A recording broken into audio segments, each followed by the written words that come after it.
Mais uma aqui, no dia 15/6, o Green Towers, que é o GTDWR11, administrado pela BV Asset, fundo que tem 26.547 cotistas, anunciou que o fundo contratou o Banco Fator como formador de mercado a partir de junho de 2023. Então, isso aí, contratou formador de mercado, fato relevante porque a 472 diz que é. Por fim, esse que durante a semana muita gente perguntou, eu vi e tal, vamos explicar. No dia 15 de junho, o Mogno CRIs Multiestratégia, que é o MGCR11, administrado e gerido pelo BTG Pactual, aliás, administrado pelo BTG, gerido pela Mogno, e que tem 4.188 cotistas, anunciou o seguinte, que o fundo recebeu uma proposta de aquisição de todos os seus ativos pelo VGHF. Então, o Valora Hedge Fund fez uma proposta falando que quero comprar todos os ativos do Mogno, fundo de CRI. A administradora vai submeter a proposta para ser decidida pelos cotistas em assembleia.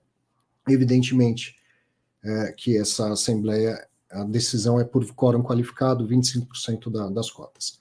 Se aprovada, o VGHF vai comprar todos os CRIs, todos os FIIs e todos os outros ativos do MGCR11 por R$ 122.986.626,88.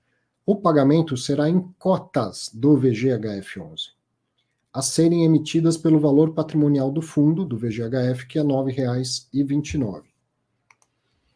O patrimônio do MGCR seria composto, então, digamos que foi aprovado, então, tudo que tem lá, CRI, cota de outro fundo, tal, tudo que tem no fundo da Mogno, vai para o fundo da Valora. E o fundo da Valora paga o fundo da Mogno em cotas do VGHF. Então agora o patrimônio do MGCR passou a ser simplesmente, unicamente, cotas do VGHF. Então o patrimônio do MGCR seria composto apenas de cotas do VGHF, que seriam depois distribuídas aos cotistas do MGCR, resultando na liquidação do fundo. Parecido então com o que a Pátria fez com... Desculpa, Pátria não, VBI fez com o Velol. Ao invés de vender tudo, pegar dinheiro e devolver dinheiro para o cotista, encerra o fundo, mas distribuindo cotas de fundos imobiliários ao invés de cotista. E eu lembro que quando entrevistei o Abud falando disso, falei, o mercado vai copiar essa operação. Tá aí, tá feita a operação novamente. O preço de compra dos ativos do MGCR equivale a 86,47 por cota, que representa um ágio de 4,9% sobre o preço das cotas no mercado. Então, o MGCR estava no mercado 82,45, o VGHF está se propondo a pagar 86,47. Esse preço foi calculado com base no valor de mercado do MGCR11, mais os rendimentos a distribuir pelo MGCR11 e acrescido de um valor de ajuste de R$ 4,02, que representa metade da diferença entre o valor de mercado e o valor patrimonial do MGCR, correspondendo a uma relação de troca de 9,3 cotas do VGHF para cada uma cota do MGCR11. Então, a lógica aí está sendo a seguinte, a Valora está dizendo, o fundo está negociado muito abaixo do valor patrimonial, se você, cotista do Mogno, quisesse vender essas cotas na bolsa e ia vender por esse preço, eu estou te oferecendo metade da diferença entre o valor patrimonial e o valor de mercado, como ágio. Estou te oferecendo a chance de vender as cotas por 50% acima do que está na bolsa e que também é 50% pelo valor patrimonial, mas o mercado não está precificando pelo valor patrimonial. E eu vou te pagar não em dinheiro, vou te pagar em cotas do VGHF. Então você vai continuar sendo cotista de um fundo que tem CRI, que tem cotas de outros fundos imobiliários e muito mais, porque o VGHF é um hedge fund. E parece complexa essa operação, mas o que eu falei logo na abertura? Valora está com essa operação querendo economizar uma Assembleia Geral. É isso. Porque se ele faz... O que está acontecendo aí? Uma incorporação. Ponto. O VGHF vai incorporar o fundo da Mogno. Valora comprou a gestora Mogno, todo mundo perguntou no mesmo dia, mas vai incorporar os fundos? E aí todo mundo, as respostas são, calma, a gente vai estudar, vamos ver o que vai fazer. O VGHF está incorporando o fundo da Mogno. É isso. Só que vamos falar diferente. O VGHF vai comprar todos os ativos do Mogno, vai pagar com cotas do VGHF e depois liquida o fundo da Mogno. por que faz assim ao invés de incorporar? Porque com isso basta uma assembleia. O VGHF está comprando cotas de fundo imobiliário, CRI e tal, tudo que a política de investimento do fundo permite. Então ele não precisa convocar uma assembleia para comprar aquilo que ele já pode comprar, certo? Agora, se ele fala, eu vou incorporar o fundo, aí precisa de uma assembleia no fundo da Valora e uma assembleia no fundo da Mogno. E aí fica muito mais custoso, complicado, demorado, tudo mais. Então, o que está sendo feito basicamente é economizar uma Assembleia Geral. Concorda, grande Bassi? Seja bem-vindo.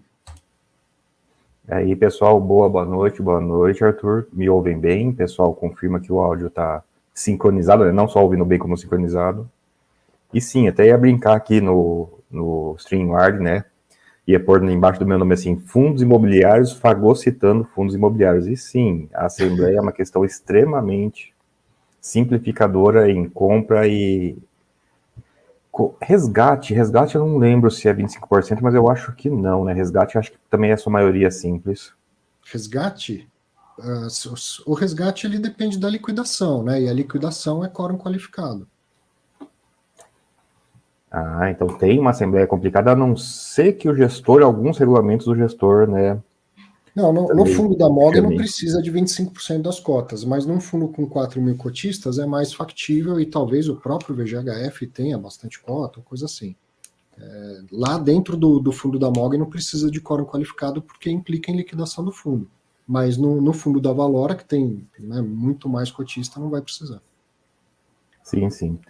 E eu entrei para falar principalmente de que, como aconteceu lá no caso do VLOL, cara, a quantidade de pessoas fazendo a conta errada em fóruns de qual o impacto por cota, eu fiquei bastante impressionado. Sim, saiu 2 comunicados com informação desencontrada até errada, mas depois não, saiu um comunicado falando o seguinte: olha pessoal, essa parcela é caixa por VLOL e essa é a parcela em cota PVBI por VLOL, ou seja, é esse valor que você transfere do seu custo VLOL para o seu custo PVBI lá.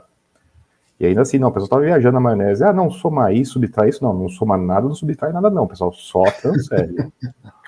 E o administrador entrega tudo explicadinho depois, né? Se entregou, mas teve briga, viu? Até ele chegar nesse documento aí, o pessoal do Grip lá e outras pessoas também ficaram batendo em cima. Uma porque eles queriam uma amortização resgate diferente, mas outra porque daqui 1 ano vai ter um informe de rendimentos correto. Eu concordo com você que vai entregar correto. Mas se o cara vender o PVBI 1 dia, 2 dias depois, ele tem que fazer certo agora, não daqui 1 ano. Então a informação daqui de 1 ano tem que estar publicada agora, para sair certo agora. E até porque liquidando o fundo, quem for cotista do Mogno até a liquidação vai ter que entregar o valor de compra para o administrador apurar se ele teve lucro, fazer retenção na fonte e tudo mais. Né? Sim, sim. É que estou pensando um pouco depois, né? Ele fez isso, beleza, recebeu cotas. Nesse ponto que ele recebeu cotas, por mais que ele não aconteça nada com ele, ele tem que estar com o preço médio correto, porque qualquer compra ou venda que ele faça, a partir desse ponto, depende desse preço. Exatamente. Muito bom, André. Fazia tempo que você não aparecia aqui, aparecer, né? Porque no chat está quase sempre, hein? Uhum. Mas é bom tê-lo. As pessoas sempre gostam. E você, quando aparece assim, essa eu não posso deixar de comentar. Quando tem um assunto que te dá um comichão, né? Sim. Aproveitar também para mostrar meu bronzeado, né? Peguei um sol federal lá no Ceará, só para voltar para São Paulo e pegar frio de novo. Eu vi as fotos, né? Muito bonito lá. Onde era? Flecheiras, no que fica no município de Trairi, Ceará. Mas a gente ficou indo em volta lá da região. Muito legal. Bom, eu vou falar dos destaques da semana e hoje, infelizmente, ainda mais que temos o André Bassa aqui, eu não vou poder demorar muito. Surgiu um imprevisto e já vou para o aeroporto pegar um avião com a família toda. Então, a gente não vai ter tempo de perguntas e respostas. Vou pegar uma aqui, que o Samuel mandou, sobre o formador de mercado, quantos por cento geralmente é o custo mensal para o fundo? Seria bem legal que o Fato Relevante trouxesse esse dado explícito e vários já fizeram isso, tá, Samuel?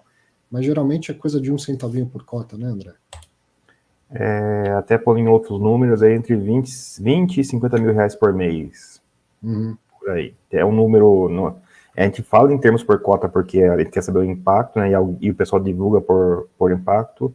Mas não é tabelado, mas é por aí, entre 20 e 50 mil por mês. Isso aí. Bom, rapidinho aqui, ó. Destaque da semana, ontem teve aula no Clube Fim Entrevista, tive a oportunidade mais uma vez de entrevistar o professor Dr. João da Rocha Lima Júnior. Se você sabe quem é, já assistiu entrevistas com ele, corre para assistir mais essa. Se você não sabe quem é, nunca viu uma entrevista com ele, corre para assistir, assiste 1, 2, 3 vezes para absorver tanto conhecimento lá. Baita conversa, sensacional, imperdível como sempre, e isso já está bem, inclusive, mostrado na audiência e nos comentários das pessoas. Era...